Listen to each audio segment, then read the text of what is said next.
உன் கையை நம்பி உயர்ந்திடப்பாரு உனக்கென எழுது ஒரு வரலாறு உனக்குள்ள சக்தி இருக்கு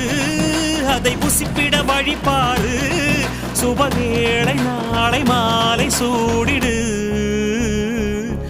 அட எவனுக்கு என்ன குணம் எவனுக்கு என்ன பலம் கண்டதில்லை ஒருவருமே ஒரு விதைக்குள்ள அடைப்பட்ட ஆலமரம் கண்முடிக்கும் அதுவரை பொறுமனமே சிங்க நடை போட்டு சிகரத்தில் ஏறு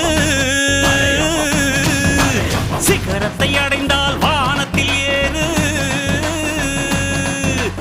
எம்பேரு படையப்ப இடப்பட்ட நடையப்ப என்னோட உள்ளதெல்லாம் இளஞ்சிங்க படையப்ப நெஞ்சிலாறு படையப்ப பின்னால் 100 படையப்ப யுத்தம் கொண்டு வருகையில் 10 வீரல் படையப்பா